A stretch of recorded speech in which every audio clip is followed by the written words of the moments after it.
Tara, samahan mo ako magluto nitong masarap na Wagyu beef cube with oyster sauce. Ipapakita ko sa iyo kung paano ito lutuin at kung ano-ano ang mga ingredients. Umpisahan na po natin.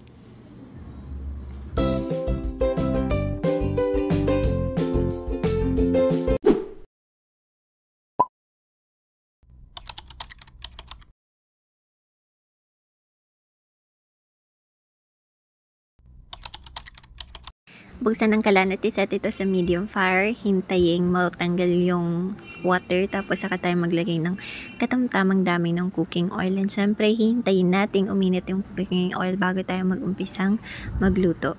Dahil may init-init na ito ang ating mantika, pwede na nating umpisang i-fry itong ating Wagyu beef cubes. Sobrang malasa na nito as it is. Yung mismong karne niya, sobrang malasa na talaga. Pero mas gagawin pa natin siyang mas malasa pa doon. So, imekos-mekos lang natin ito until mag-golden brown siya. Habang hinahalo-halo natin ito, ay maglalagay tayo ng katamtamang dami ng asin. So, iodized salt po ito, kaya maliliit na hibla lang yan siya.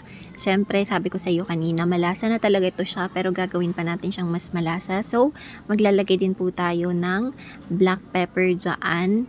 At kung marami tayong black pepper, ay mas better. Char, hindi. Ayun.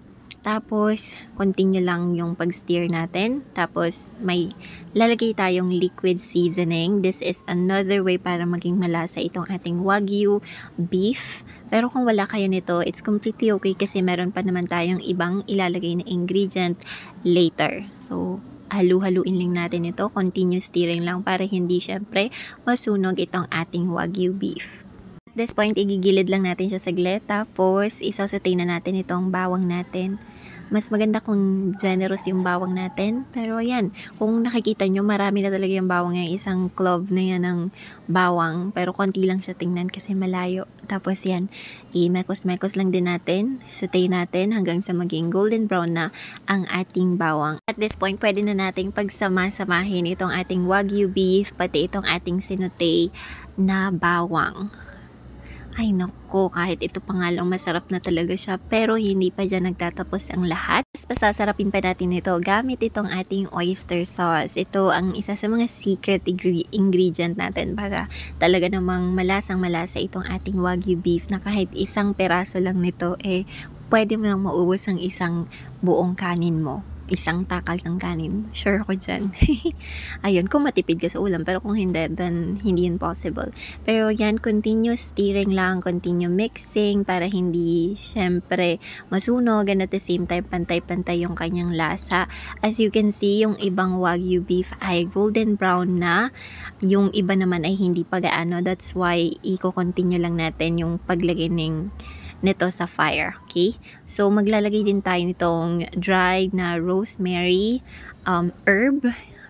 Special ingredient to siya. Pero if you don't have it at home, it's okay. Pero if you have it, then much better. It adds aroma kasi and flavorful na rin siya because of it. And then, same thing, mekos-mekos lang para lahat ng Wagyu beef cube natin ay merong herb na to, okay? At this point, ilalagay na po natin ang ating butter. Siyempre, pag mga ganitong recipe na involve ang beef, most of the time, meron talaga siyang kasamang butter. So, hahayaan lang natin siyang matunaw sa pamamagitan ng pagmekos-mekos nito. Siyempre, dahil mainit na itong kawali natin, ay kusa siyang magmi-melt. Grabe, no? Creamy na siya. Tapos, ay nako, combination ng creamy na medyo sweet, na medyo maalat-alat ng konti. So, napaka-perfect nito pang ulam kahit almusal man yan, tanghalian, or even dinner. Tapos, i-paired mo sa may init-init na rice. Ay, nako, napaka-perfect naman talaga. Grabe yung bula-bula, no? Parang nagluluto tayo sa sabon, char. Pero hindi yan sabon. Bula talaga yan siya. Tapos, gagamit na tayo dito ng dalawang pang mekos-mekos natin. And that's it. This is the final product. Naglagay lang tayo ng toppings dyan. So, sana po nagustuhan ninyo. Happy eating. Bye!